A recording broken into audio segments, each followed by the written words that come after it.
Hey, welcome on in, guys. Tobin here with you, coming on after a Miami Hurricanes victory over the Florida State Seminoles, 28-22. What a night. Honestly, look, was this game over 90 minutes ago as I record this at about 11:30 p.m.? Yes. Yes, it was. Was it an excruciating crawl to get to the finish because of inept offense and nobody being able to get Tommy Castellanos, who had just the most excruciating 8-yard passes that he just kept knifing all over the sidelines. Credit to him. The Canes just could not wrangle him up there in the fourth quarter. So they outscored Miami 19-0 in the fourth quarter in a game that they needed every miracle to go their way to make competitive. They were down 28-3. But for the most part, look, make no mistake, it's lipstick on a pig. It was 2 tickets to Blowout City. I don't care what the scoreboard says. It's window dressing. Maybe for gamblers, it would have mattered. I think anybody who was it was like, no, go for the touchdown. If you had the Seminoles in the 4.5 in this one, but the Canes, this game was looking like a boat race early on. And I guess that's kind of been the theme early on with these Canes. Like, if you wanted to be a real rat bastard and quibble about stuff, and make no mistake, I'm not sitting here talking about the U is back or anything like that. I know how long these seasons are, and I know the trip ups and the ACC schedules. I'm all too familiar, dude. I am all too familiar, but I will say this Canes team really just took it to FSU pretty much from jump. I mean, honestly, when FSU was coming at this thing with a ton of boredom, with just running it through the middle and knifing up Miami, that seemed to be the most effect that they had. And then they tried to get cutesy with the trickeration, and Gus Malzahn wanted to show his guru-ness, and yeah, that just wasn't going to go. That wasn't going to last for the Miami Hurricanes. And, a couple possessions into this thing, they get a 3-0 lead. And then the thing that was the standout today on offense, it has been the run game. It has been Mark Fletcher. It has been that offensive line. Today, it was about the big play for the Miami Hurricanes. Big plays to C.J. Daniels. And my God, dude, say hello to my little friend. Malachi Toney, Tony Montana. This dude, holy crap, Ola. What an athlete. I mean, this guy is friggin' incredible. You get the ball in his hands, and this thing just could be over. He had a day today with the Miami Hurricanes where he goes 7 catches, 107 yards, 2 touchdowns, should have had 3. And it's by the way, the second game in a row where we've had the Canes screwed out of a touchdown. But neither here nor there. This guy, he gets the ball in his hands, is just absolutely electric with the football. It's incredible to do what he's doing at his age, walking right into these rivalry games and pretty much looking like the best player on the field is quite impressive. I mean, it really, really is something to see. But it started off in the first drive to get things going. It was C.J. Daniels who just, first road game, dude. Mario Cristobal says, pack your toughness. This dude, apparently his hands travel because he packed the hands. And, we've already seen, he's just shaking dudes out of his shoes, makes the big play happen. He has a 47-yard connection to really get the drive rolling and spark things. And then that was the tone setter. Once the Canes got the lead there, puppy was over. There was no looking back for the Miami Hurricanes. There really wasn't. And it was, they go to the next drive, and Castellanos is getting going, and then all of a sudden, boom, huge interception by Fitzgerald. Gets a big-time return. Does it on 4th and 8, too, which, they're taking a shot. I don't really understand what Mike Norvell was doing, but that decision wasn't too good. This guy was sitting there dumbfounded and dumb-witted, this Mike Norvell, with that decision. I don't understand it, but I appreciate it, because set the Canes up pretty, and then one play later, Carson Beck connects with Malachi Toney for a 44-yard touchdown. It's 14-3, and the Canes are off and running. The atmosphere, the stupid chop chant, all that stuff, your dumbass horse with everybody getting fired up. Oh, how are the Canes going to handle this? You guys had like 13 seconds of like feel good. Let's be honest about it. You didn't really think you were going to come back. The only thing that your end of the drive has for you is like, hey, the scoreboard doesn't look that embarrassing. We all know what happened, dude. It was big play after big play for the Miami Hurricanes. And really, I think the thing that is going to stand out about this is, like, there'll be still, I think, Mario Cristobal is going to come back, and he's going to look at this performance, and we're going to talk about the closing things out. He's going to look at the penalties. A lot of questionable calls today by the refs, but, I haven't even looked at the final totals on the penalties, but I imagine it was quite a look. Let's see. What do the Canes finish with? 12 penalties for 98 yards in comparison to Florida State, who went 4 for 30. That, and it really it drug out the process of it. It really did. But they couldn't take care of the football early on, dude. And that was a big, big problem for them. A couple drives for them later, you had Poyser set up with a big time fumble rip. Keontae Scott recovers it. Canes get the ball right back. That is where we had the illegal motion. It looked like Beck found Malachi Toney, and he was going to the house, and unfortunately, that was a drive killer. Didn't go anywhere. So we'd end up going to the almost going into it, and then the Canes almost forced another fumble on the second straight possession. Jakobe Thomas started what really, he was the player on defense today. Normally it's the pass rushers, it's Bain, it's Mesidor, and it's not like those guys were bad today.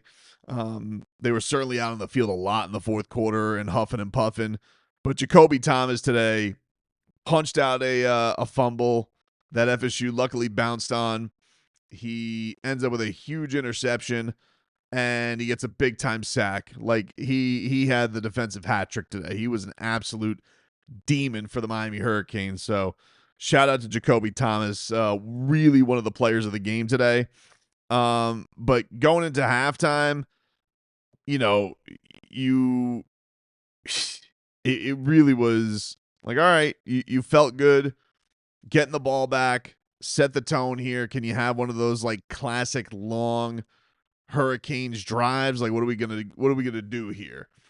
And dude, first of all, like, Canes decide we're gonna go like 3rd and 1. We're throwing extra line with the fullback jersey on in there.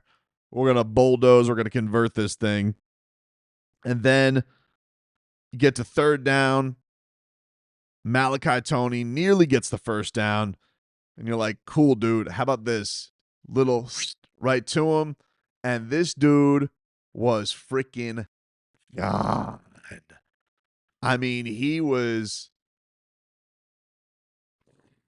He's like lightning, dude. It's crazy. You watch the ball get into 10's hands, and it's incredible. Really, really, really impressive to see what this young man has done in a Hurricanes jersey already. Really, really impressive. It just feels like anytime he gets the ball in his hands, something special can happen. He's that kind of a player, like, I love it. Anytime, anytime. And there were other opportunities. Like, we talked about the one late in this game the Canes, like we'll skip forward a little bit. We'll come back to where the Canes really put the hammer down on them. But as the Canes were going through this laboring process to bring the game home and win this rivalry game, the Canes are up by 9, and on 4th and 8, they go for it. They don't kick the field goal. They decide to go for it, which I was okay with, but it was such a weird play. Like, Mario looked very nervous on the sidelines. I don't know what they were calling for. It looked like they were going to call timeout and then kick the field goal. They decide to snap it, and Beck just kind of throws up this potato like up in the air, and it's nowhere near. But like, Toney had daylight. If it was anywhere near him, he would have caught it. Like, I don't know anybody. He's certainly having the first down. I don't know if anybody's going to catch him for the touchdown. But I mean, he's so disrupted. It's just very impressive to see. Very, very impressive to see. And you love it. And it just felt like the Cane, every time they had a play, then they had another dominating play, or they got another turnover. And Castellanos heaved one up deep. We mentioned Jakobe Thomas. This would be his interception. Seminoles' third turnover of the game. They they couldn't take care of the football. Swung it again. It was a huge, huge momentum thing for Miami. And they get the ball right back, 21-3. And, Beck's getting Elijah Lofton involved, who's kind of had we haven't had like these. The tight end showed up today. Like, I thought Ballman had some big catches. Lofton had some big time moments. They got them involved. Like, that was the thing that kind of stood out today. Like, FSU did a good job on the Hurricanes rushing game. The Canes didn't rush for 100 yards today, but Beck had answers. Like, I really just think, like, what did he finish? These were his final numbers: 20-27, 240 yards, 4 touchdowns, no picks. Does the count off, almost does the Booker T 5 times. Should have had 5, honestly. But yeah, you look, like Lofton, 3 catches, 21 yards. Ballman, 3 catches, 17 yards. But they all felt big. They felt like they moved the sticks or had a big conversion or got near a conversion. So really nice job by those guys. But, I mean, the top 2 targets were ridiculous today. I mean, CJ Daniels, he would then get his he had Keelan Marion. Great call, great execution by Shannon Dawson. Marion takes his reverse, huge gain, nearly takes it all the way. And then a few plays later, Carson Beck finds CJ Daniels, touchdown, that little hole up the middle, starts diving for the end zone. And the route was on, dude. I mean, the route was on. It was 28-3. And what was the score? What was the time left in the game when it went to 28-3? It was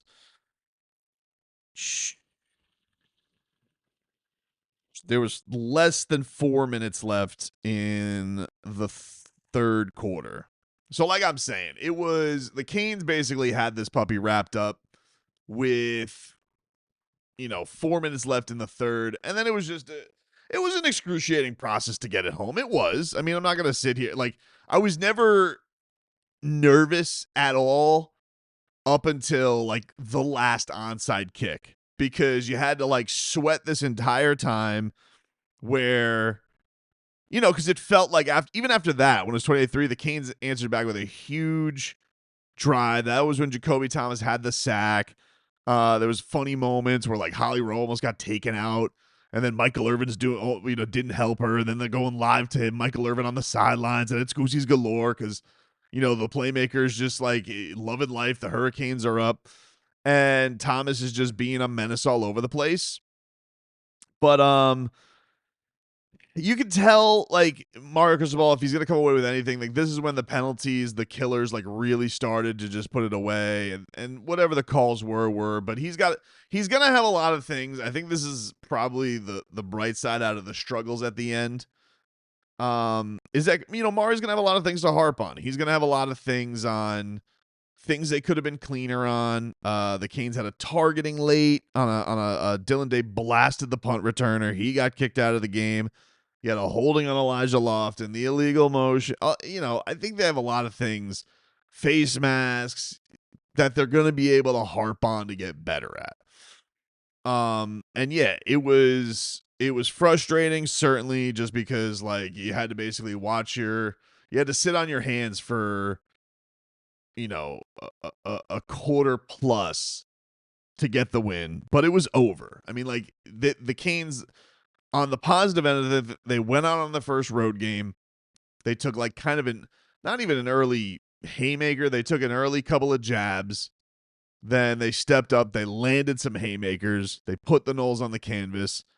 But there was, but never were able to knock them out.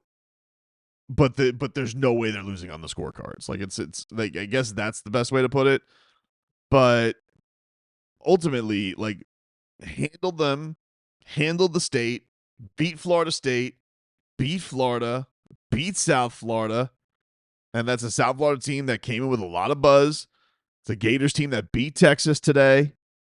It's a Florida State team that, screwed the pooch last week, and you've sent them to 2 straight losses, but it was in their building. It's a rivalry game. What excuses can you make? What could you possibly, what do you got for anybody? Florida State fan? Nothing. You have nothing. You first of all, you blew the shine of this matchup and what should have been. And then you basically walked out on your field and you got boat raced for 3 quarters, and then you put lipstick on a pig. Congratulations. And I know that Tallahassee loves lipstick on a pig, but I don't know, dude. Take it to the honky tonk. What do you want me to do with it? Nothing. And as Mario Cristobal said at the end, state champs. And then he looks at the camera and goes, state champs. I'm like, well, that's tough. Oof. And I think that the thing that I like about this Hurricanes team is that they have shown a great versatility. They have shown an ability to win running you over. They've shown an ability to win defensively. They've now shown an ability to win with big-time chunk plays. It's just the sign of a very complete team. Like, if they don't have one pitch going, or if one team has something they're going to take away with the Canes, then something else is going to be able to show up to go win for the Miami Hurricanes.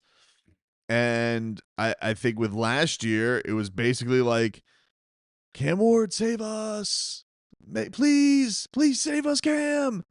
And I really, the only critique you could have on any of these games is like that the Miami Hurricanes haven't given you like 48 minutes of throttling somebody. But I mean, it's like, it's a pretty good start to the schedule. Like, freaking Penn State went and lost to UCLA this week, dude. Like, this isn't, a couple of years ago. Like, you just got to win. There isn't style points that are really going to count here. Like, maybe, over like nondescript teams, but rivalry games, there's the Canes have nothing to apologize for in any of their wins. Nothing. Of course, I'd like to be like sans pants and not have to like be like, ugh.